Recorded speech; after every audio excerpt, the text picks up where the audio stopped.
नमस्कार। आज हम प्राचीन बौद्ध साहित्य के दो बहुत ही दिलचस्प ग्रंथों पर गहराई से बात करेंगे। बिल्कुल। विमानवत्थु और पेतवत्थु। हाँ बिल्कुल, ये दोनों ग्रंथ खुद्दक निकाय का हिस्सा है। और ये कर्मों के हिसाब से, मतलब मरने के बाद जीवन कैसा हो सकता है, इस पर अलग अलग नजरिया पेश करते हैं, है ना? एकदम सही। एक तरह से अच्छे कर्मों का इनाम और बुरे कर्मों का नतीजा दिखाते हैं ये। हाँ, हमने इसके लिए जो जानकारी जुटाई है वो स्वर्ग और प्रेतों की कहानियां नाम की किताब से है, जो इन ग्रंथों को आसान भाषा में समझाती है। तो सोचिए, स्वर्ग और प्रेतों की कहानियां काफी रोचक लगता है। हाँ बहुत। तो चलिए इन कथाओं की दुनिया में उतरते हैं और देखते हैं कि अच्छे और बुरे कर्मों के बारे में ये क्या बताती हैं। तो पहले विमानवत्थु से शुरू करें। ये जो स्वर्गीय विमानों या कह लें आलीशान महलों की कहानियां हैं। हाँ, विमानवत्थु ये पाली भाषा का ग्रंथ है, जैसा हमने कहा खुद्दक निकाय का हिस्सा है। इसमें करीब 7 अध्यायों में 85 कहानियां हैं। अच्छा, और ये उन लोगों के बारे में है जिन्होंने अपने जीवन में अच्छे काम किए, पुण्य कमाया और उसके फलस्वरूप उन्हें देवलोक में, मतलब स्वर्ग में, एक शानदार पुनर्जन्म मिला। और दिलचस्प बात यह है कि इसका मकसद सिर्फ भिक्षुओं को प्रेरित करना नहीं था। ओह, आम लोगों के लिए भी था।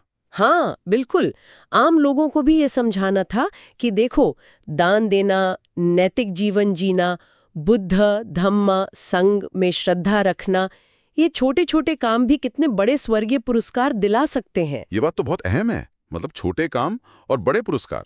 ऐसा नहीं कि सिर्फ कोई महान तपस्या या बहुत बड़ा त्याग ही जरूरी है। नहीं, बिल्कुल नहीं। यही तो इसकी खूबसूरती है। कई कहानियों में बहुत साधारण से दिखने वाले कामों का जिक्र है।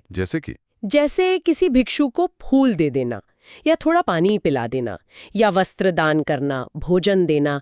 ये काम अगर सच्ची भावना से, ईमानदारी से किए गए हों तो पुरुषों और महिलाओं दोनों को दिव्य पुनर्जन्म मिला, ऐसा बताया गया है। वाह। और एक और मजेदार बात, कुछ किस्सों में तो देवता खुद बताते हैं।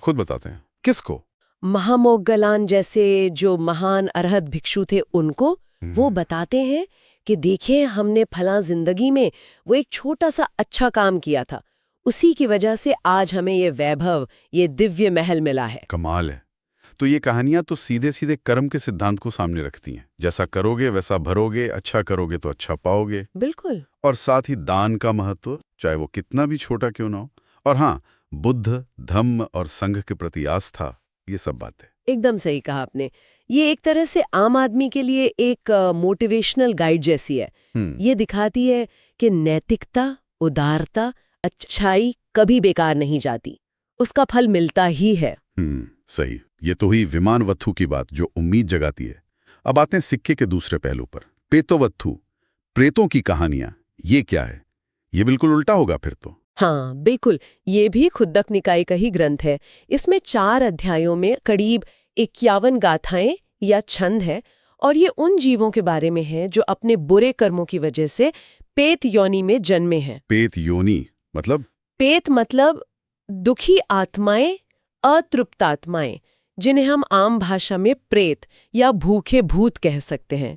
ये वो लोग थे जिन्होंने अपनी जिंदगी में झूठ बोला, धोखा दिया, कंजूसी की, दूसरों को सताया या भिक्षुओं का अपमान किया। अच्छा, तो उनकी दशा कैसी बताई गई है? बहुत दयनीय, बहुत ज्यादा कष्ट में रहते हैं वो। उन्हें लगातार भूख और प्यास सताती है, लेकिन वो हमारी तरह खा पी नहीं सकते। उनका रूप बहुत कुरूप और भयानक बताया गया है, और वो हमेशा बेचैन रहते हैं, भटकते रहते हैं। ये वाकई एक अंधेरी दुनिया का चित्रण है। ये तो विमानवत्थु से बिल्कुल विपरीत तस्वीर है। तो क्या इसका मकसद सिर्फ डराना था कि देखो बुरे काम मत करो वरना ये हश्र होगा, या इसमें कोई और बात भी है? देखिए, चेतावनी तो ये है ही। अनैतिकता के कितने गंभीर परिणाम हो सकते हैं ये बखूबी दिखाती है।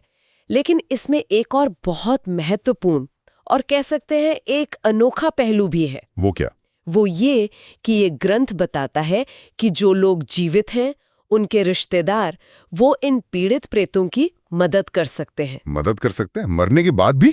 कैसे? हाँ, वो उनके नाम पर, मतलब उन पेतों के लिए, भिक्षुओं को दान दे सकते हैं, और फिर उस दान का जो पुण्य होता है, जो मेरिट होता है, वो उन तक पहुंचा सकते हैं, ट्रांसफर कर सकते हैं। ये तो बहुत दिलचस्प बात है। मतलब कर्म का फल तो व्यक्तिगत है, लेकिन दूसरों की मदद से, उनके पुण्य ट्रांसफर से उसमें कुछ राहत मिल सकती है। हाँ बिल्कुल, इससे उनकी पीड़ा कम हो सकती है, ऐसा माना जाता है। ये तो फिर सिर्फ कर्मफल की बात नहीं रही, ये आपसी जुड़ाव, करुणा और यहां तक कि पूर्वजों की मदद करने का भी एक विचार दिखाता है। मृत्यु के बाद भी रिश्ते कायम हैं एक तरह से। निश्चित रूप से। ये सिर्फ व्यक्तिगत नैतिक जिम्मेदारी पर ही नहीं रुकता, ये हमारे रिश्तों, हमारी करुणाओं और हमारे कर्मों के दूरगामी प्रभावों पर भी जोर देता है, प्रभाव जो शायद इस जीवन के बाद भी चलते रहते हैं। तो अगर हम इन दोनों ग्रंथों को एक साथ देखें, विमानवत्थु अच्छे कामों के स्वर्गीय इनाम दिखाकर उम्मीद और प्रेरणा देता है। हाँ। और पेतवत्थु बुरे कर्मों की भयानक सजा दिखाकर चेतावनी देता है, सावधान करता है। बिल्कुल, जैसे दो आईने हों जो कर्मों के आधार पर दो अलग अलग तरह के भविष्य दिखा रहे हों। सही। एक पुण्य की रोशनी दिखाता है जो दिव्य सुख की तरफ ले जाती है, दूसरा पाप का अंधेरा जो घोर आत्मिक पीड़ा की तरफ। दोनों मिलकर उस समय के बौद्ध समाज के लिए एक नैतिक दिशा सूचक यंत्र की तरह थे, आशा भी और चेतावनी भी, एक संतुलन था। ये सोचना भी कितना रोचक है कि कैसे ये प्राचीन कहानियां इतने स्पष्ट, कभी कभी तो काफी नाटकीय उदाहरणों से लोगों के व्यवहार को, उनके आचरण को सही दिशा देने की कोशिश करती थी। हाँ बिल्कुल। और ऐसा लगता है कि इनकी जो मूल सीख है, दयालुता, नेकी, एक सजग जीवन जीना, वो तो आज भी उतनी ही प्रासंगिक है ना? निश्चित रूप से।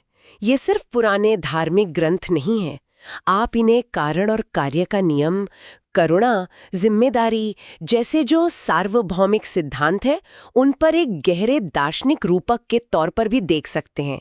इनका संदेश टाइमलेस है। तो आज हमने विमानवत्थु और पेतवत्थु की इस दुनिया को समझने की कोशिश की और देखा कि कैसे इन बौद्ध कथाओं में कर्म ही भाग्य को आकार देते हैं।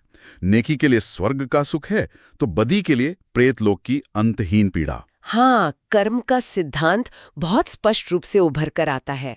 ये ग्रंथ भले ही मृत्यु के बाद क्या होगा उन परिणामों पर ज्यादा ध्यान देते हों, पर शायद ये हमें एक ज्यादा गहरा सवाल सोचने पर भी मजबूर करते हैं। हाँ, क्या सवाल? सवाल ये कि हमारे आज के जो छोटे छोटे काम हैं, रोजमर्रा के काम, चाहे वो किसी के लिए दिखाई गई थोड़ी सी दया हो या फिर अपने स्वार्थ का कोई पल, वो हमारी अभी की जो हकीकत है, हमारी जो मन की स्थिति है, उसको कैसे बना रहे हैं यहीं इसी वक्त। बिल्कुल सही।